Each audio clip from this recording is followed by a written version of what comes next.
ठीक है। तो कल हमने देखा था डिफेक्ट लाइफ साइकिल, ठीक है, बग लाइफ साइकिल।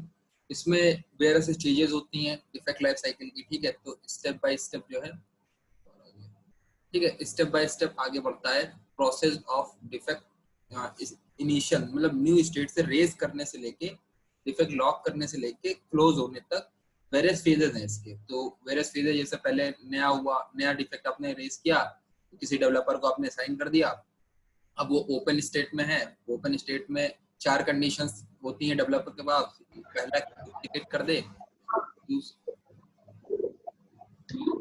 दूसरा रिजेक्टेड, ठीक है, तीसरा डिफर्ड और चौथा नॉट अ बग। 4 प्रोसेस होते हैं उसके, जो मतलब डेवलपर कर सकता है। ये डेवलपर के पास का प्रोसेस है, ये वाला जो प्रोसेस ये डेवलपर के पास का प्रोसेस है, ठीक है। इसको लिख देते हैं यहाँ पर।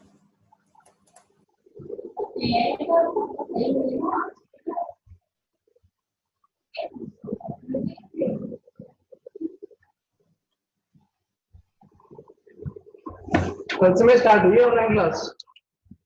हेलो, कोचिंग इज दिस अर्पित?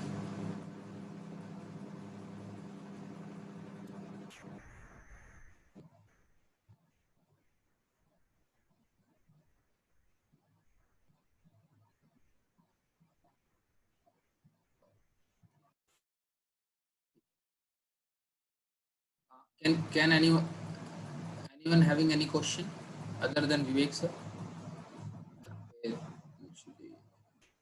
अभिषेक आ गया। हाँ जी सर। हाँ जी सुरेश। क्वेश्चन था क्या कोई? नहीं अभी नहीं। ठीक। तो ये वाला जो पार्ट होता है डेवलपर का होता है। रिजेक्ट मतलब अगर बग बेकार गलती से रेज कर दिया है ना टेस्टर ने, तो वो रिजेक्ट हो जाता है, ठीक है। नॉट अ बग होता है, अगर नॉट अ बग अगर मतलब आपको टेस्टर को लग रहा है बग है, लेकिन डेवलपर ने जब चेक किया कि वो बग नहीं है, ठीक है, तो वो नॉट अ बग हो जाता है, ठीक है। मतलब डेवलपर इसको मार्क कर देता है कि this is the actual functionality which is to be built, so we are marking this bug as a not a bug. So यहाँ पे वो प्रोसेस है नॉट अ बग का, ठीक है। नेक्स्ट थिंग आती है, तो ये तो हो जाता है क्या नाम डिफेक्ट लाइफ साइकिल में। फिर उसके बाद यहाँ पे जब डेवलपर बग को फिक्स कर देता है, ठीक है, तो फिक्स करने के बाद क्या क्या प्रोसेस होते हैं? फिक्स करने के बाद हमारे पास होते हैं कि मतलब हम इसको रीटेस्ट भी तो करेंगे। फिक्स अगर हो गया तो हमको रीटेस्ट भी तो करना है इसको। तो रीटेस्ट करने का क्या प्रोसेस होता है? रीटेस्ट करने का ये प्रोसेस है कि जो पेंडिंग रीटेस्ट है ना, यहाँ पे बग का स्टेट होता है। तो जैसे ही फिक्स करेगा बंदा, उस बग को पेंडिंग रीटेस्ट मोड में स्विच कर देगा, ठीक है। जैसे ही पेंडिंग रीटेस्ट मोड में एक बार स्विच हो गया, ठीक है, उसके बाद क्या होता है, यहाँ पर रीटेस्टिंग होती है, and this will be the part of tester, ठीक है। ये काम करता है टेस्टर, ठीक है।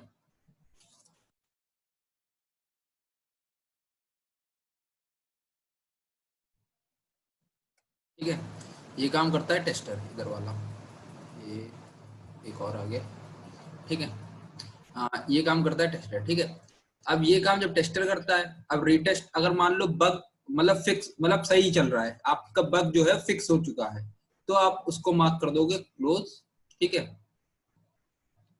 ना। तो आप उसको मार्क कर दोगे क्लोज, वेरीफाइड करके क्लोज कर दोगे। अगर आपको लगता है कि वो बग अभी भी है, ठीक है, तो आप उसको रीओपन करोगे और again you are going to assign this issue to that same developer, ठीक है, उसको असाइन कर दोगे। तो ये एक प्रोसेस है डिफेक्ट लाइफ साइकिल का, ठीक है। ये ISTQB जो होता है ना टेस्टिंग का जो स्टैंडर्ड, जो मतलब ISTQB एक स्टैंडर्ड है जो एग्जाम भी कराता है ना, टेस्टिंग सर्टिफिकेशन का। तो उनका स्टैंडर्ड का है ये वहीं से मैंने निकाला है, ठीक है। तो ये डायग्राम एज इट इज अगर आप बना दोगे, अगर आप रिजेक्टेड, ये वाला जो पॉइंट है ना यहाँ पे, ठीक है, ठीक है, ये वाला जो पॉइंट है, अगर आप इसको नहीं भी मेंशन करते हो, ये वाला पॉइंट, तो कोई इश्यू नहीं है। इश्यू इसलिए नहीं है ना, क्योंकि रिजेक्टेड वाला पार्ट बहुत कम होता है कंपनीज में। जो थोड़ी हाई लेवल कंपनीज हैं वही यूज करती हैं। मोस्टली 3 ही चीज होती है, एक डुप्लीकेट होता है, डेफर्ड होता है, या नॉट अ बग होता है। डेफर्ड का मैंने बता ही दिया था कि जैसे डेफर्ड मतलब नेक्स्ट रिलीज में भेज दे रहा उसको, ठीक है। तो नेक्स्ट रिलीज मतलब कि अब इस रिलीज में तो फिक्स हो नहीं पाएगा, तो अब उसको नेक्स्ट रिलीज में भेज देंगे, तो वो होता है डिफर्ड हमारा, ठीक है। तो ऐसे चलता है इसका पूरा प्रोसेस, ये बग साइकिल, ये हमने कल डिस्कस कर लिया था, ठीक है।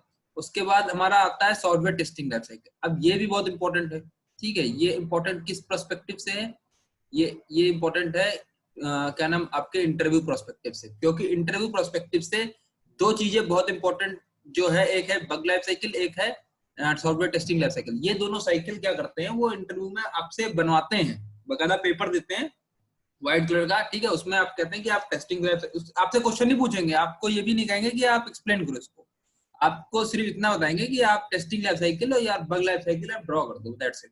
क्योंकि अगर आप ड्रॉ कर दोगे तो इट मींस आपको पता है, क्योंकि उसमें टर्म्स तो क्लियर समझ में आती है कि भाई मुझे यही डिफाइन करना है। तो ये दो चीजें बहुत इंपॉर्टेंट है उसके प्रोस्पेक्टिव से, इंटरव्यू के प्रोस्पेक्टिव से, ठीक है। तो मैंने कल बताया था रिक्वायरमेंट एनालिसिस का फेज क्या होता है, ठीक है। रिक्वायरमेंट एनालिसिस होता है कि सबसे पहले आपकी बीआरडी है, ठीक है। बीआरडी में आपने क्या किया, आपने रिक्वायरमेंट एनालिसिस की सबसे पहले। तो रिक्वायरमेंट एनालिसिस कैसे करते हो आप, रिक्वायरमेंट एनालिसिस करने के लिए आप उसको पढ़ते हो, आप कॉल लेते हो क्लाइंट के साथ, ठीक है, बात करते हो क्लाइंट से, ठीक है। क्लाइंट से बात हो गई, आपको रिक्वायरमेंट क्लियर हो गई, फिर उसके बेस पे आप टेस्ट केसेस लिख लेते हो, ठीक है। टेस्ट केसेस लिखने के बाद आप क्या करते हो, टेस्ट केसेस लिखते हो, फिर उसके बाद आप उसका टेस्ट केस डेवलपमेंट का इन्वायरमेंट सेटअप करवाते हो अपना। फिर इन्वायरमेंट सेटअप करने के बाद आप क्या नाम टेस्टिंग स्टार्ट करते हो। तो सबसे पहले आपने रिक्वायरमेंट एनालिसिस की, ये वाला पार्ट आप करते नहीं हो, ये वाला, ये वाला भी पार्ट है, ये आप नहीं करते हो, क्योंकि ये तो काम करता है टेस्ट मैनेजर, ठीक है। टेस्ट मैनेजर जो है वो ये काम करता है, टेस्ट मैनेजर का काम होता है ये वाला काम, ठीक है। एक मिनट जरा मैं माउस कनेक्ट कर लेता हूँ, कुछ इश्यू है, उसके बाद जस्ट अ वेट।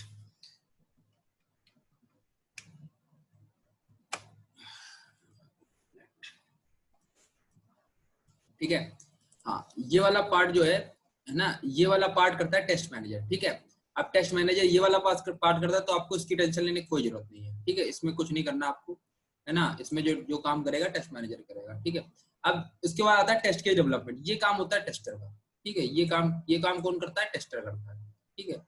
तो इसको करने के लिए मैंने बताया था रिक्वायरमेंट एनालिसिस करनी होती है, और रिक्वायरमेंट एनालिसिस एक बार आपकी हो गई तो अब इस काम को आसानी से कर लेते हो, क्योंकि आपको रिक्वायरमेंट के बेस पे टेस्ट केस लिखने पड़ते हैं। टेस्ट केस का फॉर्मेट कल ही मैंने आपको बता दिया था कैसे लिखते हैं, ठीक है। Once you have written the test case format, test case development is done, then environment setup होगा। अब इन्वायरमेंट कई टाइप्स के होते हैं, एक होता है क्यूए इन्वायरमेंट होता है, ठीक है, और एक होता है क्या नाम क्या कहते हैं उसको, डेव इन्वायरमेंट होता है, एक होता है स्टेजिंग इन्वायरमेंट। तो अब देखो इन तीन इन्वायरमेंट के बारे में भी समझो, क्योंकि अगर आप इंटरव्यू में अगर आप जाते हो तो पूछता है कि आप किस पे टेस्टिंग करते थे, तो आपको बताना है कि हमारे यहाँ तीन इन्वायरमेंट होते हैं, ठीक है।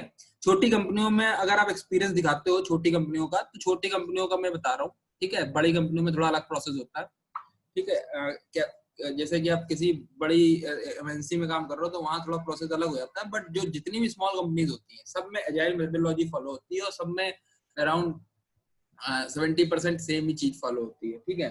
तो मैं वही उसी हिसाब से बता रहा हूँ कि आप जिससे बता लो, ठीक है। तो इन्वायरमेंट सेटअप होता है, तो वहां पे तीन इन्वायरमेंट होते हैं इनके पास, ठीक है। अब तीन इन्वायरमेंट कैसे होते हैं, एक होता है डेव इन्वायरमेंट, ठीक है। अब अगर आप इसको देखोगे, यहाँ अभी मैं इसकी बात कर रहा हूँ, ठीक है। यहाँ होता है एक डेव इन्वायरमेंट, ठीक है। डेव इन्वायरमेंट में क्या काम होता है, डेवलपमेंट टीम जो होती है ना, डेव टीम, ठीक है, ये इस पे काम करती है। मतलब जो भी कोड पहले लिखा जाएगा वो डेव इन्वायरमेंट पे जाएगा, डेव इन्वायरमेंट पे डिप्लॉय होने के बाद यूनिट टेस्टिंग होती है, ठीक है। यूनिट टेस्टिंग होती है, तो ये सारा काम जो करता है ये डेव टीम करती है, यूनिट टेस्टिंग, इंटीग्रेशन, ठीक है। ये सारा काम डेव पे होता है, इंटीग्रेशन भी होती है, बताऊंगा इसके बारे में, ठीक है। इंटीग्रेशन टेस्टिंग होती है, ठीक है। ये सारा काम डेव पे होता है, ठीक है। अब उसके बाद जब डेव पे ये सारी चीजें फ्रीज हो जाती है, ठीक है, पहले वो अपने हिसाब से अपने आप को, मतलब जो डेवलपमेंट टीम होती है वो अपने आप को फिक्स कर लेती है कि भाई मैंने चीजें जो बनाई है वो एकदम सही चल रही है, ठीक है, और मुझे आप इसको क्यूए में दे देना। तो दूसरा इन्वायरमेंट आता है क्यूए इन्वायरमेंट, ठीक है। अब क्यूए इन्वायरमेंट में टेस्टिंग होती है, जो टेस्टर करते हैं, टेस्टर यहाँ पर टेस्टिंग करते हैं, ठीक है, क्यूए इन्वायरमेंट में। अब क्यूए इन्वायरमेंट में जब टेस्टर टेस्टिंग करते हैं, स्क्रीन दिख रही है ना आप लोगों को,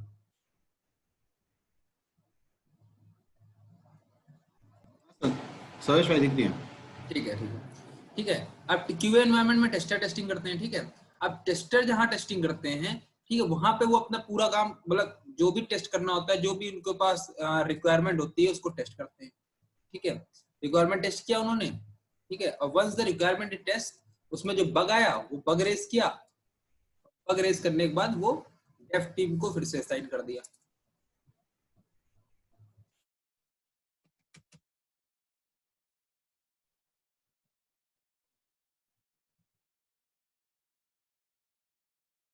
ठीक है, डेव टीम को साइन कर दिया। अब डेव टीम इसको फिक्स करेगी, ठीक है। और फिक्स करने वाली बग लाइफ साइकिल, बैक इसमें जाओगे वापस, bug life cycle, Dave team इसको फिक्स करेगी, फिक्स के बाद रीटेस्टिंग के लिए डालेगी, रीटेस्टिंग के बाद अगर फिक्स हो गया तो ठीक है, वेरीफाई करके क्लोज हो जाएगा, अगर नहीं हुआ तो then reopen again, then assign back to developer. उसके बाद तीसरा प्रोसेस क्या होता है? तीसरा होता है जब यहाँ पे हो गई, अब मेरी बिल्ड जो है वो डेव पे तो फ्रीज है ही है, क्योंकि डेवलपमेंट है, उससे हमसे कोई मतलब नहीं।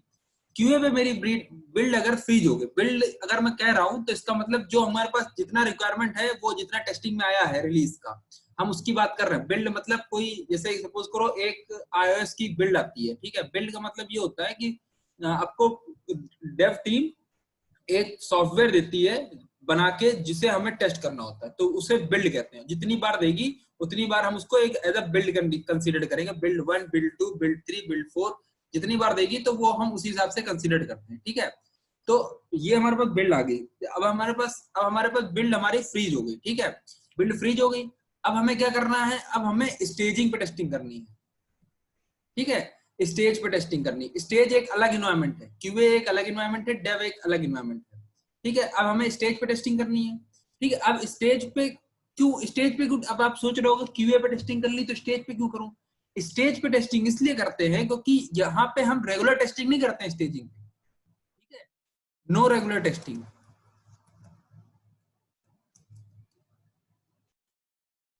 ठीक है, नो रेगुलर टेस्टिंग।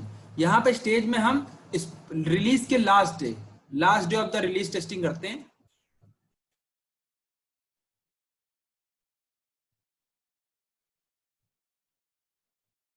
ठीक है। लास्ट डे ऑफ रिलीज, ठीक है। लास्ट डे ऑफ रिलीज हम यहाँ पे टेस्टिंग करते हैं, ठीक है।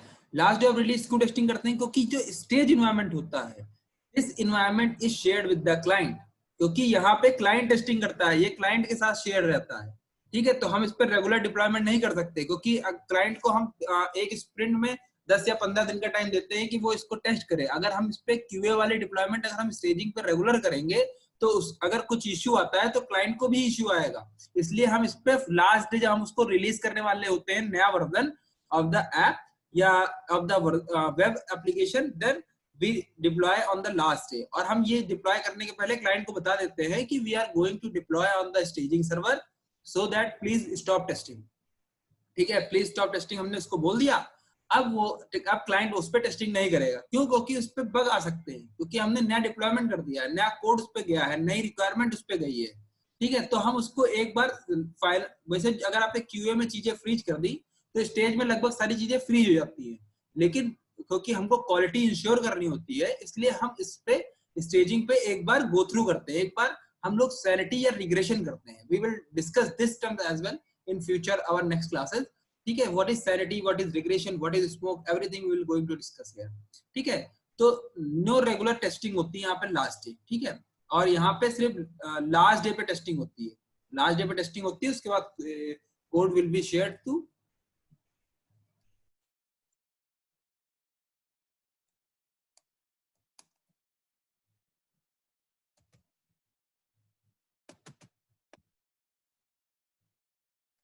ठीक है, code will be shared to client, ठीक है। अब यहाँ पे कोड शेयर्ड हो गया क्लाइंट को, ठीक है। एनवायरनमेंट सेटअप हो गया, तो आपके पास 3 एनवायरनमेंट आ गए। पहला एनवायरनमेंट क्या था? पहला एनवायरनमेंट था डेव एनवायरनमेंट, तो डेव टीम उस पे काम करती है। फिर हमारे लिए क्यूए एनवायरनमेंट सेट हुआ, उस पे टेस्टिंग टीम काम करेगी। और फिर स्टेजिंग एनवायरनमेंट सेट हुआ, जिस पे क्लाइंट काम करेगा। तो हमारे पास 3 एनवायरनमेंट सेट हो गए। उसके बाद हमारे पास टेस्ट एग्जीक्यूशन। अब जो हमने यहाँ पे टेस्ट लिखे हैं, ठीक है, टेस्ट केस लिखे हैं, अब हम इसको एग्जीक्यूट करेंगे, ठीक है। तो एग्जीक्यूट करने के लिए इसके बाद मेरा स्टेप ये है, क्योंकि ये वाला काम जो है ना एनवायरमेंट सेटअप वाला, ये काम हम नहीं करते, ये काम करती है dev team, DevOps team. ठीक है, ये काम करती है डेव ऑप्स टीम। ठीक है, डेव ऑप्स टीम होती है, वो काम करती है। उसके बाद यहाँ पे आता है टेस्ट क्लोजर। जब आपका टेस्ट सारा एग्जीक्यूट होकर पास हो गए, ठीक है, then what next, what the next is that there is a testing closure life cycle where you will prepare the RTM, requirement traceability matrix, and the deliverables like test closure report and schedules. Some companies are having their schedules which they will set to the client. So you can also prepare some more things like what went well, what was wrong, like some sprint retrospective type things will be done here. तो sprint retrospective क्या होती है कि मतलब जैसे कि आपने sprint में क्या किया, क्या आपकी तरफ से कमियां थी, क्लाइंट की तरफ से कमियां थी, क्या what went good, what went well, है ना, what is not went well. ठीक है, तो everything will be there in the report, so we will share with the client. Test closure report अलग अलग टाइप्स की होती है। अगर आप एजाइल मेथोडोलॉजी यूज करते हो तो इसमें रिपोर्ट नहीं होती कोई, इसमें होती है स्प्रिंट रेट्रोस्पेक्टिव। तो उसमें हम लोग बताते हैं पॉइंट्स में कि शेयर करते हैं क्लाइंट के साथ कि भाई क्या अच्छा हुआ, क्या बुरा हुआ। ठीक है, कितने बग्स आए फंक्शनल, कितने नॉन फंक्शनल, कितने ऑटोमेशन के जरिए आए, everything we will report there. ठीक है, और हमने टाइमलाइंस मेट की या नहीं, everything will be here in test closure report. So this is the software testing life cycle. अब हमने कर ये दोनों बहुत इंपॉर्टेंट हैं। अगर आप इंटरव्यू में जा रहे हो तो बिना इसको पढ़े मत जाना। This is one of the most important thing. ठीक है, you have to study this. Once you study this, then मैंने डिस्कस किया था एंट्री एंड एग्जिट क्राइटेरिया कि एंट्री क्राइटेरिया कब होता है। तो एंट्री क्राइटेरिया तब होता है, सिंपल नाम से पता चल रहा है एंट्री क्राइटेरिया कब होता है। एंट्री क्राइटेरिया तब होता है जब क्या नाम क्या कहते हैं, जब भी हम टेस्टिंग स्टार्ट करते हैं तो हमारे पास प्री रिक्विजिट जितनी चीजें होती हैं जो हमें रिक्वायरमेंट होती है, टेस्ट प्लानिंग, ठीक है, टेस्ट केस डेवलपमेंट, इससे टेस्टिंग स्टार्ट होती है। That is entry criteria. And exit criteria, whenever the testing and execution is completed, then we need to conclude the testing, so we need a exit criteria. So ये सारी चीजें के लिए वही test closure life cycle तक हम लोग जाते हैं। ऊपर ही मैंने बताया था स्टार्टिंग जो है वहीं से होती है इसकी, यहाँ से स्टार्ट किया प्री रिक्विजिट से और एंड किया टेस्ट क्लोजर से। तो मतलब सॉफ्टवेयर टेस्टिंग लाइफ साइकिल ऐसे चलती है, एंट्री एग्जिट क्राइटेरिया। तो ये भी बहुत इंपॉर्टेंट है, ये पूछते रहते हैं मोस्टली। सिंपल भी है और जो इंटरव्यू ले रहा है उसके लिए भी सिंपल है पूछना, तो ये पूछते रहते हैं वहाँ पे। ठीक है, उसके बाद चीजें आती है रिक्वायरमेंट एनालिसिस पे। मैंने ये बता ही दिया कि टेस्टिंग लाइफ साइकिल चल रही है, उसकी रिक्वायरमेंट एनालिसिस। हाँ देखो, ये टर्म है रिक्वायरमेंट ट्रेसेबिलिटी मैट्रिक्स, RTM। ठीक है, we will discuss this in the later stages because this is one of the most important thing which we are going to cover. बहुत सारी कंपनीज में इतने बड़े बड़े QA हैं, 6-6, 7-7, 8-8 साल के एक्सपीरियंस पे, इनको RTM बनानी नहीं आती। और जिसको RTM बनानी आती है उसके लिए बड़ी आसान हो जाती है क्योंकि इसको चीजें पता है। ठीक है, RTM टेस्ट प्लान बहुत अच्छी चीजें है। तो अगर आप इसको समझ लेंगे ना तो आप लगेगा, मतलब आप ये नहीं, जैसे कि आप फेक एक्सपीरियंस भी दिखाते हैं ना कुछ लोग, 1 साल का फेक दिखा दिया, किसी और फील्ड में थे बट उसने अगर RTM या BRD या BRS इन सब का टर्म का यूज किया ड्यूरिंग द इंटरव्यू प्रोसेस या शेड्यूल्स, ठीक है ना, तो इन टर्म्स का यूज भी अगर कर लिया तो मतलब सामने वालों को शक नहीं होता कि ये फेक दिखा रहा है या गलत दिखा रहा है। ठीक है, तो ये सारे टर्म्स बहुत इंपॉर्टेंट है इंटरव्यू पर्सपेक्टिव से। Will discuss this as well. ठीक है, टेस्ट प्लानिंग मैंने बताया था, QA मैनेजर वगैरह इसको करते हैं। ठीक है, टेस्ट केस डेवलपमेंट होता है, टेस्टर करते हैं, एनवायरनमेंट सेटअप मैंने बता ही दिया अभी। ठीक है, एग्जीक्यूशन होता है, फिर डिलीवरेबल्स में टेस्ट क्लोजर रिपोर्ट जाती है और टेस्ट मैट्रिक जाती है। ठीक है, ये हो गया। और now we are going to discuss about the today's lecture which is session 2 है। ठीक है, अब इसमें अब देखो हम लोगों ने 2 चीजें पढ़ी थी, अब आज का हम लोग करते हैं। अगर देखो इसमें शायद टाइम होने वाला है तो रिकनेक्ट कर लेना। ठीक है, क्योंकि 40 मिनट्स का ही सेशन रहता है तो वो डिस्कनेक्ट हो जाता है। ठीक है, सेकंड, अब देखो हम यहाँ पे टेस्ट प्लानिंग और टेस्ट स्ट्रेटजी के बारे में डिफरेंस पूछते हैं। ये क्वेश्चन मोस्टली पूछा जाता है इंटरव्यूज में। मैंने उतना ही देखो इसमें लिया है जितना इंटरव्यू पर्सपेक्टिव से इंपॉर्टेंट है, टेस्टिंग पर्सपेक्टिव से इंपॉर्टेंट है। इसके बाहर कुछ भी जो भी लिखा रहता है ना वेबसाइट्स वगैरह पे, वो सब बेकार है, कोई फायदा नहीं है उसको पढ़ने। जितना जरूरत है उतना पढ़ो, और इतनी जरूरत टेस्टिंग में रहती है, whenever you are testing any product, इतनी जरूरत है, इससे ऊपर कुछ भी जरूरत नहीं है। इतना अगर नॉलेज है तो आप कोई भी प्रोडक्ट को टेस्ट कर सकते हो। ठीक है, तो उसी हिसाब से चलता है। बस आपको टर्म्स पता होनी चाहिए। टर्म्स ये सारी बहुत इंपॉर्टेंट, जो भी टर्म्स मैंने यहाँ लिखी है ना, ये आपको समझनी है, रटनी नहीं है। रटोगे तो फंस जाओगे। समझनी है आपको कि भाई अगर रट लिया तो वो आपसे इसमें और डिटेल में अंदर घुस गया तो आप बता ही नहीं पाओगे कि ये क्या होता है। ठीक है, रटना नहीं है, इसको समझना है। ठीक है, अगर आप एक बार समझ गए तो आप कभी जिंदगी में नहीं भूलोगे। मैंने इसको 3 साल पहले, 4 साल कैपजेमिनी में था, तब मैंने रटी थी इसको। रटी क्या मतलब, समझी थी इसको। ठीक है, और आज तक नहीं भूला इसको। तो समझनी है चीजों को, रिलेट कर रहा है चीजों को, जो भी हम काम करते हैं उससे, क्योंकि टेस्टिंग सारे ही कर लेते हैं बट चीजें टर्म्स नहीं पता होती हैं। ठीक है, तो अब टेस्टिंग स्ट्रेटजी की और टेस्ट प्लानिंग की बात करते हैं। ठीक है, अब टेस्ट स्ट्रेटजी क्या होती है। ठीक है, और टेस्ट स्ट्रेटजी और टेस्ट प्लान में ऐसा क्या है, दोनों तो सेम ही लग रहा है, तो क्या डिफरेंस है। ठीक है, अब मैं बताता हूँ डिफरेंस क्या है। ठीक है, टेस्ट प्लान जो होता है, ठीक है, is derive from software requirement specification. We have discussed one term, एक टर्म डिस्कस की थी हमने। अगर हम बात करें, डेस्कटॉप पे पड़ा होगा, एक मिनट let me check।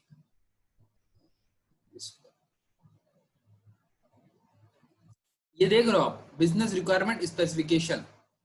ठीक है, यही सॉफ्टवेयर रिक्वायरमेंट स्पेसिफिकेशन है, ये टर्म हमने यूज की थी। ठीक है, अब ये इसका क्या रोल है। ठीक है, तो अब देखो इसको ध्यान से, ये जो टर्म है ना, ये हम इसके बेस पे बीआरडी बनाते हैं, बीआरएस बनाते हैं, business requirement specification. Test planning हम इसके बेस पे करते हैं। सपोज करो मेरे पास 10 रिक्वायरमेंट है। ठीक है, 10 रिक्वायरमेंट है, एक है हमको लॉग इन करना है, एक साइन अप करना है, एक उस पे फेसबुक का लिंक लगाना है, एक उस पे स्नैपचैट का लिंक लगाना है। ठीक है, और एक हमको उस पे कुछ और करना है। ठीक है, लॉग आउट का ऑप्शन करना, फंक्शनलिटी करनी है। हमारे पास 4 रिक्वायरमेंट है। ठीक है, जो हम एक 10 दिन की स्प्रिंट में करने वाले हैं। देखो इसको समझने से पहले मैं स्प्रिंट और वो बता देता हूँ, स्प्रिंट और रिलीज क्या होती है। ठीक है, देखो इस छोटी कंपनियों में एजाइल मेथोडोलॉजी फॉलो होती है। ठीक है, एजाइल मेथोडोलॉजी बड़ी में भी फॉलो होती है, लेकिन मोस्टली छोटी कंपनियों में फॉलो होती है। ठीक है, एजाइल मेथोडोलॉजी में क्या होता है कि हम 10 दिन की स्प्रिंट बनाते हैं। एक 10 दिन की होती है, एक 15 दिन की, 2 टाइप की स्प्रिंट होती है। ठीक है, तो हम स्प्रिंट्स में काम करते हैं। ठीक है, तो 15 दिन में हमने कुछ टास्क उठाए, हमने 15 दिन में उस पर काम किया और 15वें दिन उसको क्लाइंट को दे दिया। उसके बाद स्प्रिंट 2 शुरू हुई, फिर मैंने 15 दिन का काम लिया, 15 दिन हमने उस पर काम किया, डेवलप किया, और देन फिर 15वें दिन उसको क्लाइंट को डिलीवर कर दिया टेस्ट करके। ठीक है, स्टेजिंग पे टेस्ट किया, 15वें दिन उसको डिलीवर कर दिया। तो हमारे पास ये होती है स्प्रिंट। ठीक है, तो ये एजाइल मेथोडोलॉजी में मैक्सिमम एजाइल में ही चलती है। ठीक है, उसके बाद हमारे पास आती है एक दूसरी चीज होती है, वो होती है रिलीज। ठीक है, तो रिलीज मोस्टली जितनी बड़ी कंपनियां हैं मोस्टली रिलीज पे काम करती हैं। इसमें एक रिक्वायरमेंट आई, बिजनेस रिक्वायरमेंट डॉक्यूमेंट आया, उसमें रिक्वायरमेंट थी। ठीक है, अब रिक्वायरमेंट थी उसमें, अब रिक्वायरमेंट को इन्होंने रीड किया, उसके टेस्ट केस बनाए और एक रिलीज तय कर दी। भाई मैं 30 दिन का टाइम लूंगा, 30 दिन की रिलीज होती है मैक्सिमम। ठीक है, 30 डेज का टाइम लूंगा and will deliver the product after 30 days. Then उसी पे डेवलपमेंट हुआ 30 डेज में, 30 दिन में पूरी टेस्टिंग हुई पैरेलल में। ठीक है, टेस्टिंग होने के बाद 30वें दिन हमने टेस्ट क्लोजर रिपोर्ट बनाई और वो करके भेज दिया। तो इस रिलीज मतलब एक काम में एक काम कर, मतलब सारा काम एक साथ करना है और एक साथ करके क्लाइंट को डिलीवर करना है, दैट इज रिलीज। ठीक है, और क्या नाम, स्प्रिंट। स्प्रिंट क्या होता है कि हम कुछ कुछ काम उठाते हैं, हमारे पास बहुत बड़ा प्रोजेक्ट आया है and we are going to only pick few things. ठीक है, फ्यू थिंग्स, मैंने छोटे छोटे मॉड्यूल्स में टास्क को बांटा, मतलब उसमें थ्रेड्स बोलते हैं ना, थ्रेड्स जैसे डेवलपमेंट वाले वर्ड में, ऐसे थ्रेड्स में काम को बांटा हमने, है ना, अलग अलग मॉड्यूल्स में। और उस मॉड्यूल्स को हमने डेवलप किया और डेवलप जैसे ही डेवलप हो गया हमने कुछ मॉड्यूल्स को वो क्लाइंट को दे दिया। इससे क्लाइंट खुश होता है कि भाई कुछ तो काम हो रहा है, उसको पता तो है ना। छोटी कंपनियों में यही होता है कि क्लाइंट को कुछ करना होता है, कुछ तो काम हो गया भाई, चल रहा है आगे। नेक्स्ट स्प्रिंट आई, नेक्स्ट स्प्रिंट में again we have picked some of the items, then we have developed that items, we have tested that items, we have tested on the staging server and then we have delivered the items to the client. ठीक है, सो ये approach है release, sprint. ठीक है, agile, V model, agile और V model तो हम आगे डिस्कस करेंगे ही। ठीक है, ये सारा एक अप्रोच चलती है और इससे ये टर्म्स हमें पता होनी चाहिए कि भाई रिलीज कब होती है, स्प्रिंट कब होती है। क्योंकि हम अगर इंटरव्यू देने जा रहे हैं, अगर हमें पता ही नहीं है कि भाई रिलीज, हम टेस्टिंग में कितना भी पढ़ ले, टेस्ट प्लान पढ़ लें, टेस्ट स्ट्रेटेजी पढ़ लें, अगर हमें पता ही नहीं है कि स्प्रिंट क्या होती है और रिलीज क्या होती है, तो वो तुरंत पकड़ लेगा कि आप नए हो, एकदम पढ़ गए हो। ठीक है, तो if you are showing experience of 1 year or 1.5 years or 2 years, then you will have to understand the terms of the testing, which is very important। ठीक है, टर्म्स मतलब रिलीज पता होनी चाहिए, स्प्रिंट पता होनी चाहिए। जैसे कि छोटी कंपनी में स्प्रिंट काम करती है, जाइल में स्प्रिंट काम करती है, तो आपको पता होना चाहिए, तभी आप इंटरव्यू क्रैक कर पाओगे। ठीक है, उसके बाद आता है test strategy and test planning, जो अभी हम कर रहे थे। somebody is asking something, let me check। तो हो गया, खुला नहीं यार,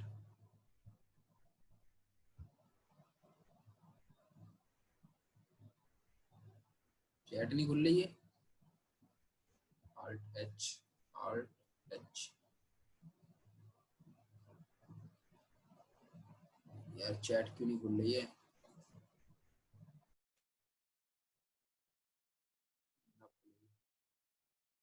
विवेक, method and model both are same और इट्स डिफरेंट।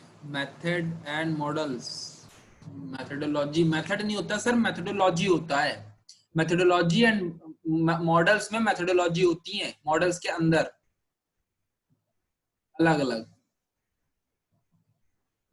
मतलब मेथड नहीं होता सर, मेथडोलॉजी है word, methodology is the correct word, method is not the correct word. So if you are using any terms है ना, software testing methodology, then methodology is the correct word, methodology। ठीक है, methodology होती है software testing में, methods नहीं होते। Methods sir उसमें होते हैं, डेवलपमेंट में होते हैं। ठीक है, कि डेवलपमेंट जब आप कर रहे हो तो वहां पे फंक्शंस या मेथड्स बनाते हैं ना, तो वहां पे मेथड्स होते हैं। हियर मेथडोलॉजी इन सॉफ्टवेयर, ठीक है, ये होती है।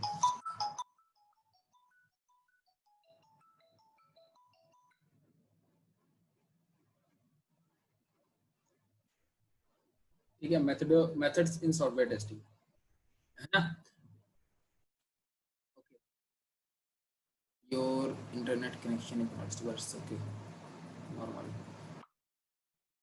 ठीक है, नेक्स्ट इज, एक minute guys, just wait for a minute, एक मिनट गाइस बस। ठीक, ठीक है। हाँ, तो हम test strategy and test planning की बात करें। देखो इसका टाइम कुछ खत्म होने वाला है मेरे हिसाब से, तो रिज्वाइन कर लेना, ठीक है, अगर डिस्कनेक्ट हो जाए। ठीक है, then we are going to discuss about strategy and planning. ठीक है, अब स्ट्रेटजी क्या होती है? स्ट्रेटजी देखो, derive from software requirement specification describing detail scope of testing and the different activities perform in the testing. ठीक है, टेस्ट प्लानिंग में क्या हमने कल टेस्ट प्लान डिस्कस किया था। तो टेस्ट प्लान मैंने बताया था कि मैनेजर या टेस्ट लीड बनाता है। अब टेस्ट मैनेजर या टेस्ट लीड अगर बना रहा है तो उसके पास कुछ चीजें होंगी वो जिस पे वो काम करेगा। एक मिनट यार गाइस, हेलो भैया, बस हाँ ले लीजिए, बिल्कुल ले लीजिए बस, लेकिन 10-15 मिनट बाद मेरी क्लास चल रही है। अरे मुझे नीचे आना पड़ेगा, मैं ऑनलाइन हूँ ना, ऑनलाइन पे। हाँ हाँ,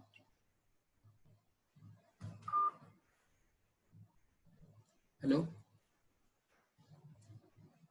hello guys, I am audible और नॉट? एक कॉल थी मेरी तो उसमें आ गया।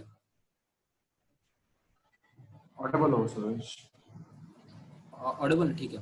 Okay, so guys, we are discussing about strategy and planning. So a test plan is derived from the software requirement specification describing in detail scope of the testing and the different activities performed during the testing. ठीक है, अब देखो इसमें क्या है, अब हमने discuss किया था कि test plan is derive from, अब ये एक हमारे पास जो डॉक्यूमेंट है ना, हम उस डॉक्यूमेंट, हमारे पास डॉक्यूमेंट क्या है, डॉक्यूमेंट जो है रिक्वायरमेंट का।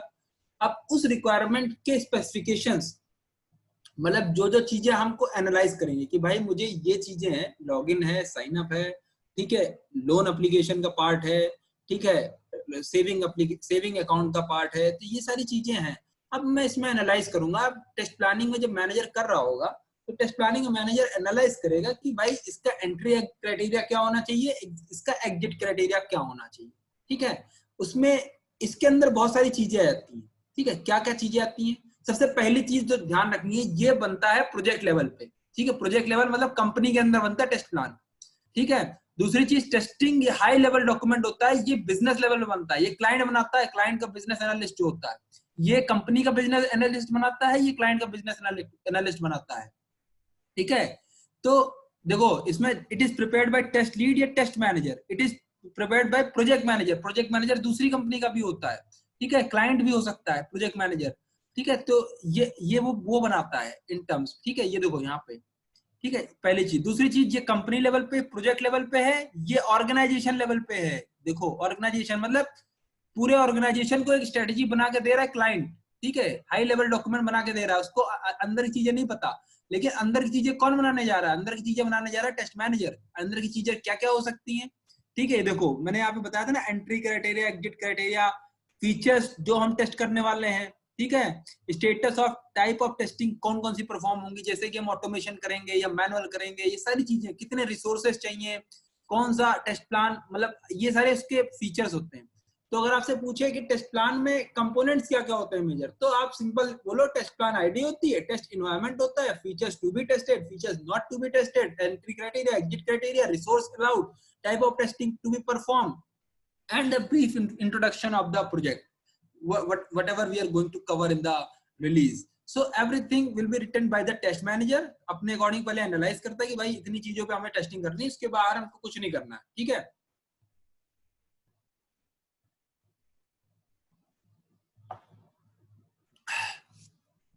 ठीक है, तो ये करता है टेस्ट प्लान। इसमें क्या होता है टेस्ट स्ट्रेटजी में, देखो इसमें स्कोप होता है, दोनों का टर्म्स अलग हैं सेम चीजें लगभग, दोनों में टेस्टिंग एक स्ट्रेटजी ही बन रही है, लेकिन ये कंपनी लेवल पे बन रही है, ये बिजनेस लेवल पे बन रही है, ठीक है।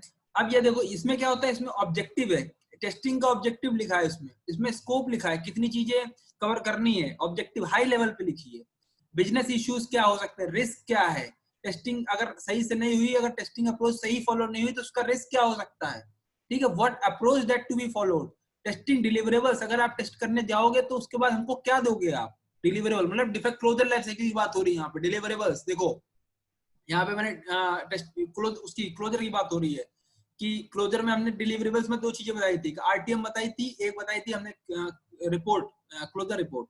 डिलीवरेबल्स वही है, ठीक है, डिफेक्ट ट्रैकिंग, ठीक है, ट्रेनिंग, ऑटोमेशन एटसेट्रा, ठीक है। अब देखो मैं तुम्हें उसको दिखा भी देता हूँ।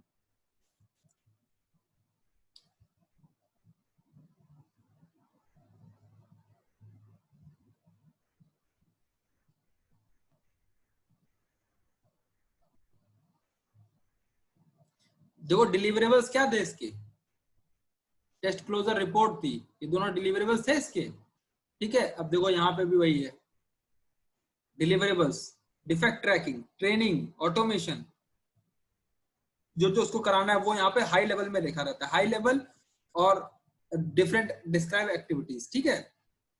तो ये होता है टेस्ट प्लान और टेस्ट स्ट्रेटेजी में डिफरेंस। तो एक बार मोटा मोटा समझ लो जो हमें इंटरव्यू में ऑप्शन आंसर देना है, ठीक है। इंटरव्यू में हमें क्या आंसर देना है, उसे पूछेगा what is test strategy and test planning difference, ठीक है। तो आपको ये बताना है कि test strategy will be done at business organization level, ठीक है, and the business analyst of the client do the test strategy, simple अपनी लैंग्वेज में, कुछ हमको बाहर से नहीं लेना है, हमको इसमें देख के नहीं बताना, ठीक है। अपने from the business analyst of the client, जो उसका बिजनेस एनालिस्ट होता है वो करता है। And test plan is prepared at the company level, project level, and which includes various features like test plan ID, environment, test to what features to be tested, what not, exit criteria, entry criteria, and this is prepared by the test manager. While the strategy is prepared by the business analyst of the client level, prepared by the project manager of the client, and it is prepared at organizational level. It includes scope, objective, business issues, risk, approaches, and deliverables, defect tracking मतलब जीरा, जो कल हम discuss कर रहे थे, जीरा, बगजिला, जो हम हमारे पास टूल्स है डिफेक्ट ट्रैक करने के, जीरा, बगजिला, ठीक है। ये यहाँ पे इसका मतलब ये हुआ, ठीक है, ऑटोमेशन एटसेट्रा, ठीक है। तो ये इसका मतलब हुआ। उसके बाद क्या है हमारे पास, test plan usually exist individually, test strategy divided into multiple test plans and that are taken care for the individually. देखो यहाँ पे ये लाइन बहुत इंपॉर्टेंट है, test strategy is divided into multiple test plans. Test strategy के अंदर बहुत सारे टेस्ट प्लान हो सकते हैं, है ना, और उनको अलग अलग देखना पड़ेगा, अलग अलग उसकी टेस्टिंग करनी पड़ेगी, तो दैट इज टेस्ट स्ट्रेटजी, ठीक है। और टेस्ट प्लान हम कंपनी लेवल पे करते हैं, तो हम अपने हिसाब से जो भी फंक्शनलिटी उसके हिसाब से करते हैं। तो this is test strategy and test planning, ठीक है। उसके बाद क्या है, उसके बाद अब देखो, अब हमने टेस्ट प्लानिंग समझ ली, रिसोर्स समझ लिया, ठीक है। अब अगला पॉइंट मेरा जो बहुत इंपॉर्टेंट पॉइंट है, मैंने देखो सारे इंपॉर्टेंट पॉइंट ही वैसे ले रखे हैं अपने इसमें प्रेजेंटेशन में, है ना। लेकिन क्या नाम, अब हम अगला जैसे जाते हैं ना, सेवेरिटी एंड प्रायोरिटी, तो इसका रिलेशन कहां पर है, इसका रिलेशन है डिफेक्ट से। सेवेरिटी एंड प्रायोरिटी इज यहां से इसका रिलेशन, यहां से जो कल वाली प्रेजेंटेशन थी ना ये वाली, ठीक है, इसका यहाँ पे है, ठीक है, इसका रिलेशन यहां से है, ठीक है, डिफेक्ट और बग्स और फॉल्ट्स, ठीक है। अब देखो कैसे इसका रिलेशन करता हूं मैं, ठीक है। तो कल किसी ने एक क्वेश्चन पूछा था मुझसे,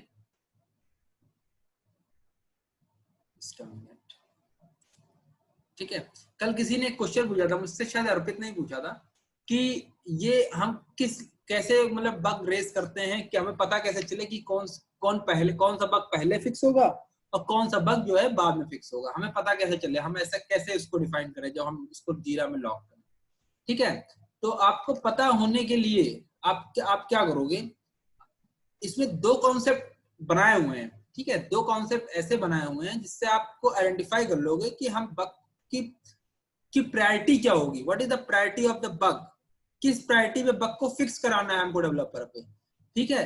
तो वो प्रायोरिटी होती है, ठीक है। और एक सेवेरिटी होती है, सेवेरिटी मतलब उस बग का इफेक्ट क्या है, what is the effect of that bug into the application which you are testing, ठीक है। तो दो चीजें बहुत इंपॉर्टेंट है, तो वही दो चीजों के बारे में अगर हम डिस्कस करें तो the first thing is severity and priority. अब देखो सेवेरिटी क्या है, it is the extent to which the defect can affect the software, or in other words it defines the impact that a given defect has on the system, ठीक है, ठीक है। ये देखो ये बात ध्यान रखना, ये वाली, ठीक है। इम्पैक्ट आपको सिर्फ इतनी डिफिनेशन देनी है, दैट्स इट, कुछ नहीं देना एक्स्ट्रा, ठीक है। What is severity, severity is the impact of the given defect has on the system, that is severity, ठीक है।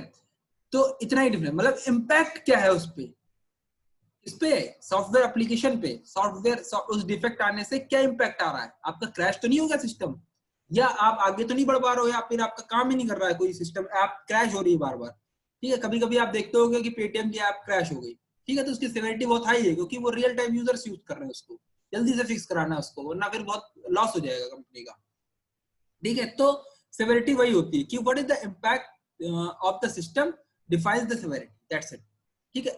एग्जांपल क्या है, एग्जाम्पल, इफ एन एप्लीकेशन और वेब पेज क्रैशेस, सी वही लिखा जो मैंने बताया अभी आपको, क्रैशेस, है ना, व्हेन अ रिमोट, ठीक है, रिमोट लिंक इज किसी आप लिंक पे क्लिक करते हो वो क्रैश हो जाती है, ठीक है। In this case clicking the remote link by the user is rare, but impact of the application is crashing is severe. हम लोग उस लिंक पे बहुत कम ही क्लिक करते हैं, लेकिन उस पे जब भी क्लिक करते हैं तो हमारी एप्लीकेशन क्रैश हो जाती है, तो उसकी सेवेरिटी बहुत हाई है, और प्रायोरिटी लो है। प्रायोरिटी लो इसलिए क्योंकि उस पे हम बहुत बहुत मतलब 100 में से एक बार क्लिक करते हैं, लेकिन प्रायोरिटी ज्यादा है, फिक्स सेवेरिटी ज्यादा है। सर क्रैश मतलब, क्रैश मतलब जैसे कभी आपने एप्लीकेशन देखी होगी, तो आप चलाते चलाते अपने आप बंद हो जाती है एप्लीकेशन, है ना, रीस्टार्ट हो जाती है। कोई मोबाइल ऐप की बात करो, कोई आपने एप्लीकेशन देखी होगी, पेटीएम ही देखा होगा, तो अपने आप चलते चलते बंद हो जाती है ना, अब रीस्टार्ट हो जाती है application, that is a crash. अपने आप हम बाहर बाहर आ जाते हैं एप्लीकेशन, हाँ कभी हम बाहर आ जाते हैं एप्लीकेशन से, हाँ, एप्लीकेशन क्रैश हो जाती है, तो मतलब उसको अपने यूज कर रहे आप, हो एप्लीकेशन को, हाँ एकदम से आप, बाहर, हाँ एकदम से बाहर आ गई, एप्लीकेशन बंद हो गई या रीस्टार्ट हो गई, ठीक है, तो उस केस में वो क्रैश होता है, ठीक है।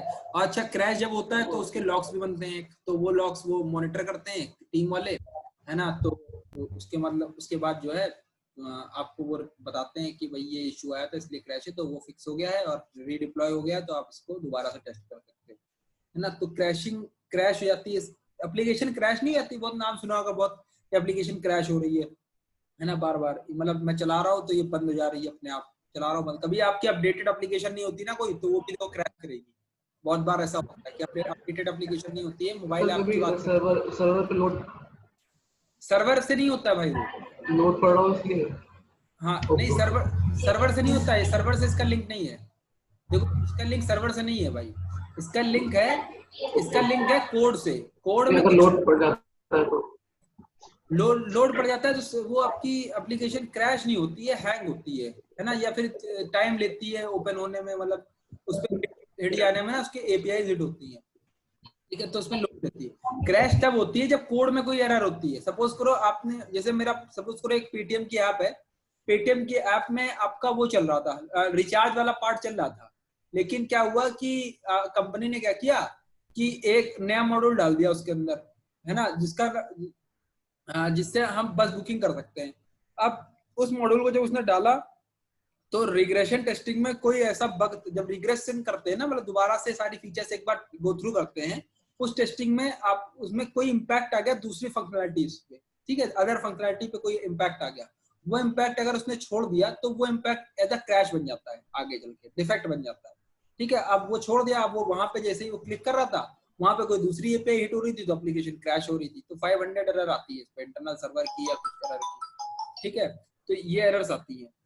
तो उसके इसी केस में फिर वो एप्लीकेशन क्रैश होती है। तो मतलब कोई एरर, वो हमारी एरर नहीं होती ना, सर्वर की एरर होती है, वो एरर होती है कोड की एरर, वो होती है डिप्लॉयमेंट की एरर, जो कोड डिप्लॉयड है उसकी एरर होती है, तो उसकी वजह से क्रैश होती है। कभी कभी आपने खुद भी नोटिस किया होगा, बहुत सारी एप्स, मोबाइल एप्स में ही क्रैश हो जाता है। अभी पेटीएम में तो अभी बहुत तगड़ा क्रैश आ रहा था, किसी कौन सा एक फीचर था उसके अंदर, उस पर बार बार क्लिक करने से क्रैश आ रहा था, एक कैलेंडर का था या किसी का फीचर था, उसमें क्रैश आ रहा था, ठीक है। अब देखो अब सेवेरिटी हम समझ गए, सेवेरिटी क्या है, इम्पैक्ट है। Severity is the impact on the system, defect on the system, ठीक है। ये अभी हमने इम्पैक्ट पढ़ा। अब सेवेरिटी देखो कितने टाइप की होती है, ठीक है। सेवेरिटी इज ऑफ, देखो 3 टाइप्स की होती है, ये क्रिटिकल और ब्लॉकर एक ही है, ठीक है। क्रिटिकल एंड ब्लॉकर इस वजह डिफाइन भी कर सकते हैं, जैसे कि हमारा ब्लॉकर मतलब इशू क्या हो गया कि ब्लॉकर मतलब हम प्रॉपर तरीके से ब्लॉक है, ठीक है, हम कुछ आगे काम ही नहीं कर पा रहे हैं, ऐसा बग आ गया कि मतलब अगर हमने इसको एग्जीक्यूट किया तो हमारा पूरा सब कुछ क्रैश हो जाएगा, हम आगे ही नहीं बढ़ पाएंगे, हम कुछ और टेस्ट कर ही नहीं सकते, तो that is blocker issue. Minor issue क्या है, माइनर इशू मतलब कोई सपोज करो स्पेलिंग मिस्टेक है ना, किसी अब मान लो सेवेरिटी प्रायोरिटी लिखा है आपकी वेबसाइट में सबसे ऊपर, उसकी स्पेलिंग मिस्टेक है, सेवेरिटी में SE नहीं है, तो वो माइनर इश्यूज है, फिक्स होंगे, ठीक है, ठीक है। What is the why priority is low, बताता हूँ भाई, बताता हूँ सारी चीजें, ठीक है। अभी ये पूरा प्रायोरिटी है, पूरा प्रायोरिटी सेवेरिटी का पूरा पार्ट है वो, लो हाई प्रायोरिटी। एक मिनट गाइस,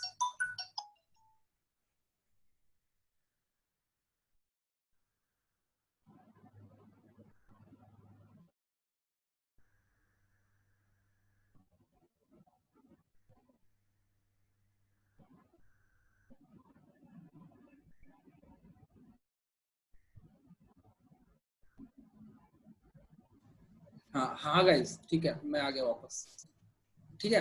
तो अब देखो इसमें 4 टाइप की सेवेरिटी होती है, critical, major, minor, blocker. Blocker मतलब अब हम पूरी तरह ब्लॉक हो चुके हैं, आगे कोई काम नहीं कर सकते, that is blocker. Minor is something बहुत छोटा सा डिफेक्ट है, बहुत बहुत माइनर सा इश्यू है कि स्पेलिंग मिस्टेक हो गई, तो दैट इज माइनर।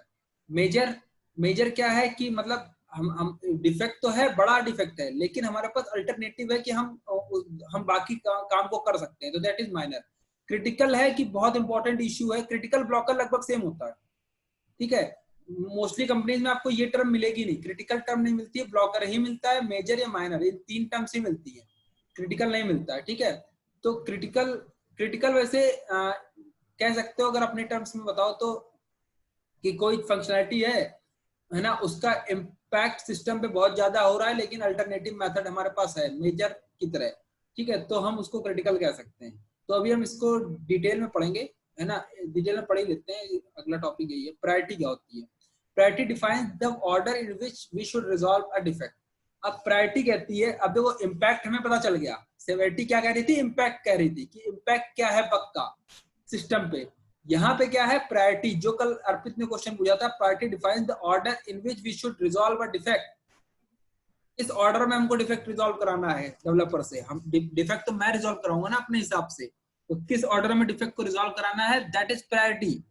ठीक है, this priority is set by the tester, tester set करता है। ठीक है, एंड टू द डेवलपर, किसको सेट करता है, to the developer, for mentioning the time frame to fix the defect, उसमें मेंशन करता है टाइम फ्रेम की कब डिफेक्ट फिक्स हो। If high priority is mentioned then the developer has to fix it at earliest, अगर high priority mention है तो उसको बहुत जल्दी फिक्स करना, तुरंत फिक्स करना पड़ेगा। the priority status is set based on the customer requirement, ये देखो important point, based on customer requirement।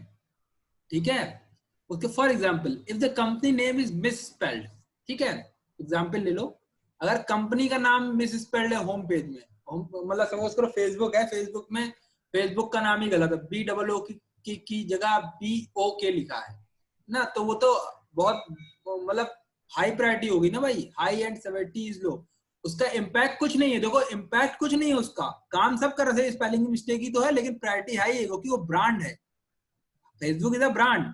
अगर फेसबुक ब्रांड है और उसकी, अब मान लो इसकी स्पेलिंग, जैसे कोई एग्जांपल ले लो, जूम है, ठीक है, जूम है, अब यहाँ पे जूम की जगह JOM जॉम लिख दें, ठीक है, तो ये तो ब्रांड है ना भाई, अगर ये इसका इम्पैक्ट तो बहुत ज्यादा होगी, अब कंपनी अपना खुद का तो कर नहीं पा रही है, नाम तो गलत लिखे हुए और ये बड़ी कंपनी बन रही है, तो लोग इस पर ट्रस्ट नहीं करेंगे, तो इसलिए प्रायोरिटी हाई है इसको फिक्स करने की, तुरंत फिक्स करो ऐसा है ना, और सेवेरिटी लो इसकी फिक्स करने, मतलब इम्पैक्ट नहीं है। तो अगर यहाँ पे स्पेलिंग मिस्टेक है तो हम अपनी कॉल, ऐसा थोड़ी ना कि कॉल नहीं कर पा रहे हैं, हम देखो अपनी कॉल कर पा रहे हैं, अपनी क्लास चला रहे हैं, ठीक है, तो इससे कोई फर्क नहीं पड़ता, सेवेरिटी नहीं है, इम्पैक्ट नहीं है, बट प्रायोरिटी इज हाई, ठीक है, बिकॉज दिस इज ब्रांड। तो प्रायोरिटी 3 टाइप्स की होती है, लो होती है, मीडियम होती है, हाई होती है। हाई प्रायोरिटी वाले बग्स तुरंत फिक्स होते हैं, मीडियम वाले उसके बाद होते हैं, फिर आते हैं लो वाले, लो वाले एकदम एंड में देखे जाते हैं, ठीक है, जब हमारे पास टाइम अगर बचता है तो, नहीं तो फिर नेक्स्ट रिलीज में डेफर्ड हो जाते हैं, ठीक है। अब देखो important scenarios related to severity and priority, जो अभी इसने क्वेश्चन पूछा, क्या नाम, अर्पित ने क्वेश्चन पूछा अभी, why priority is low, now we will going to discuss this as well, ठीक है। very few important scenarios related to severity and priority which are asked during the interview, interview ये भाई चारों रट लेना, सारे जितने भी हैं, ये इस चारों से बाहर कोई नहीं पूछता, यही चारों पूछते हैं और यही चारों आपको बताने हैं, दैट्स इट, आपको पता होना चाहिए, समझना है, तो चीजें समझनी है। अब आपको पता चल गया कि भाई, आपको सबसे पहले क्या पता चला, आपको पता चल गया कि प्रायोरिटी, ठीक है, प्रायोरिटी और सेवेरिटी क्या है, दोनों चीजें पता चल गई आपको, ठीक है, ये होती इम्पैक्ट, ठीक है, और ये होती है ऑर्डर, हाँ, order in which the defect is fixed, दो चीजें पता चल गई।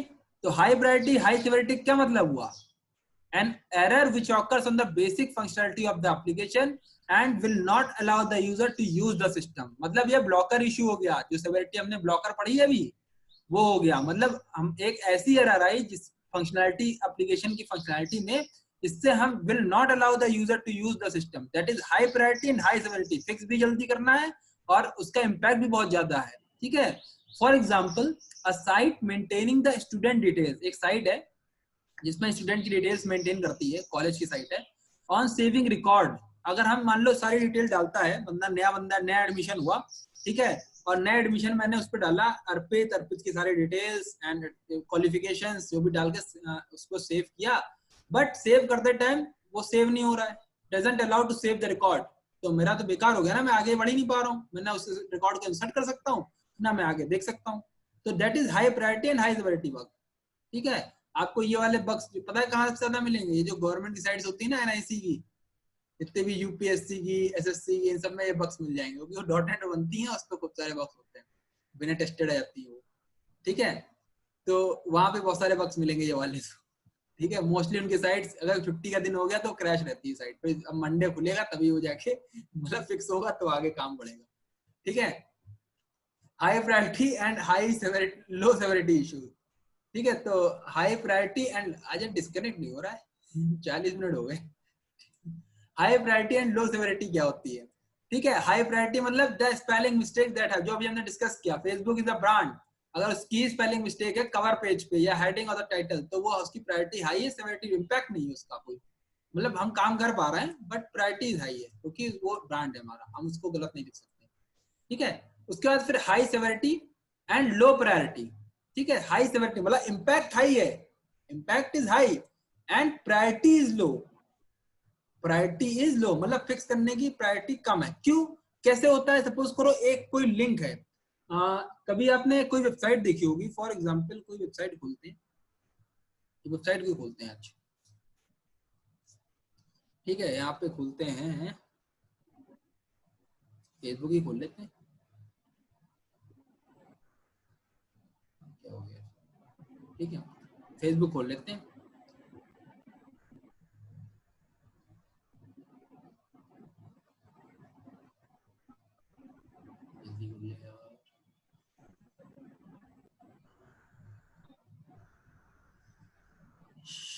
ठीक है, अब देखो ये पेज है फेसबुक का, मान लो फेसबुक स्पेलिंग गलत करें तो इम्पैक्ट तो कुछ नहीं होगा, लेकिन हम काम तो कर पा रहे हैं ना। तो हाई प्रायोरिटी लो सेवेरिटी। अब हमारा अगला टॉपिक क्या है?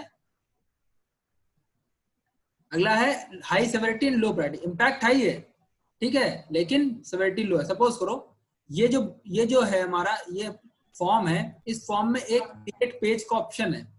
अब मैं इस क्रिएट पेज के ऑप्शन पे अगर क्लिक करूं और ये क्रैश हो जाए या कोई एरर दे दे, 500 सर्वर एरर दे दे इस जगह पे, है ना, लेकिन हम बाकी काम तो कर पा रहे हैं ना, जो सारी चीजें हो रही, मेन काम हो पा रहे हैं, लेकिन यहाँ क्रैश है, ठीक है। तो ये क्रैश हमें नहीं चाहिए, हमें क्वालिटी ऑफ प्रोडक्ट मेंटेन करना चाहिए कि कोई भी अगर आए तो यहाँ पे उसको क्रैश नहीं मिलेगा, क्योंकि हमारा ब्रांड चल रहा है, क्वालिटी चल रही है, हम क्वालिटी दे रहे हैं, ठीक है। तो ये क्रैश होती है, इसकी प्रायोरिटी सेवेरिटी हाई है, इम्पैक्ट हाई है इसका, क्योंकि क्रैश हो रही है, लेकिन प्रायोरिटी लो है क्योंकि अभी हम इसको फिक्स नहीं करेंगे ना। इसका मतलब ये नहीं कि बंदा मेन काम नहीं कर पाएगा, लॉगिन पासवर्ड नहीं डाल पाएगा या अंदर नहीं जा पाएगा, अंदर चीजें नहीं कर पाएगा। तो that is high severity and low priority, ठीक है। देखो इसमें लिखा भी है मैंने, for example will not allow the user to use the system but on click of the link which is rarely use by the end user, ठीक है, जो रेयरली यूज करता है बाय एंड यूजर, ठीक है। तो that is high severity and low priority.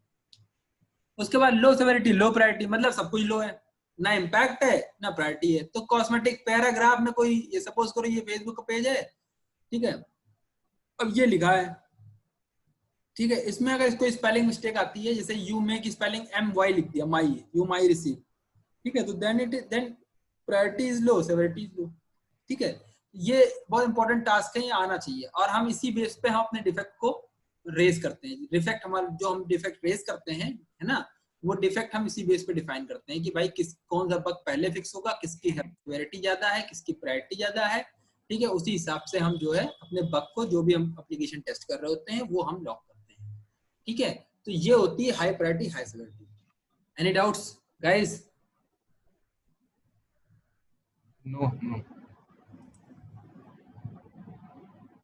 No doubt, no doubt. चलो एक कौन है, 3 पॉइंट मींस भैया ये लो प्रायोरिटी लो सेवेरिटी का एक बार मतलब कैसे एक्सप्लेन ठीक है। करेंगे इसको? लो प्रायोरिटी एंड लो, सुरेश भाई, हाँ बताओ। हेलो। हाँ जी सुरेश भाई, मैं कह रहा था कि अभी फिर मेरी 1 बजे से मीटिंग स्टार्ट है। हाँ, मेरी भी एक 15 पे है, एक मीटिंग कॉल है, मैं तो एक ये वाला लास्ट टॉपिक कर देता हूँ, ठीक है। वही सेशन सर 40 मिनट्स का देख लेते हैं ना सेशन सर। हाँ तो बस ये खत्म है, 1 आवर इज सही है। 15 मिनट्स का डाउट है। ठीक है, चलो कोई नहीं, कल से 5 मिनट्स डाउट वाला कर लेंगे, ठीक है। Saying for third और fourth. थर्ड एंड फोर्थ, ठीक है, third and fourth, this one right, ठीक है। अभिषेक आप लेफ्ट कर सकते हो, अगर आपकी कॉल है आप लेफ्ट कर दो, कोई दिक्कत नहीं, ठीक है। मैं एक्सप्लेन करके फिर मैं भी होता हूँ, ठीक है। लो प्रायोरिटी, तो देखो लो प्रायोरिटी एंड लो सेवेरिटी क्या होती है, ठीक है। एनी कॉस्मेटिक और स्पेलिंग मिस्टेक, सपोज करो कोई आपकी, ये देखो वेबसाइट है, ठीक है, ये वेबसाइट है, ठीक है। इस वेबसाइट में अगर मान लो ये एक पैराग्राफ लिखा है, छोटा छोटा है, ये कोई पढ़ता नहीं है, ठीक है। जब भी हम लोग कोई टेस्ट करते हैं, कोई नहीं पढ़ता ये, by clicking on sign up पूरा।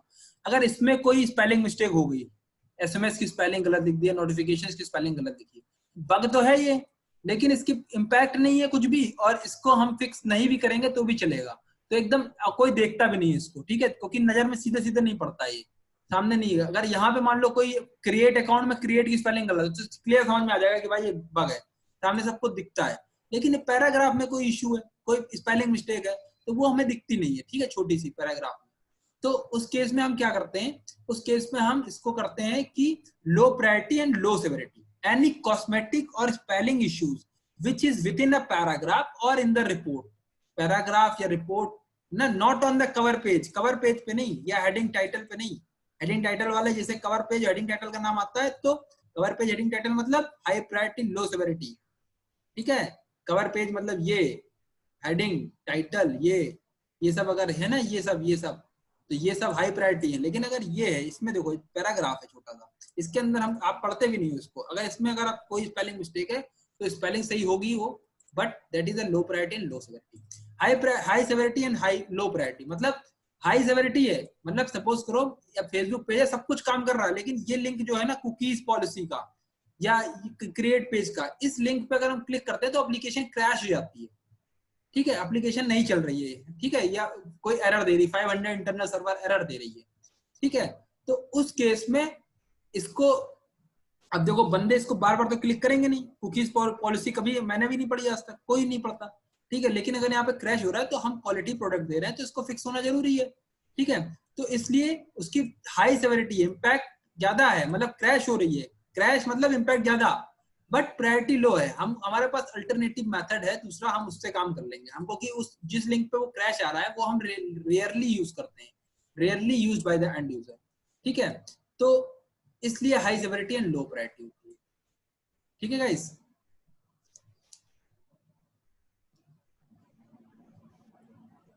ठीक है, चलो आज के लिए इतना ही काफी है, अब मेरी कॉल का टाइम हो गया है तो मुझे जाना पड़ेगा, कल करते हैं next class, guys. Okay, bye bye, thank you. Okay, thank you भैया।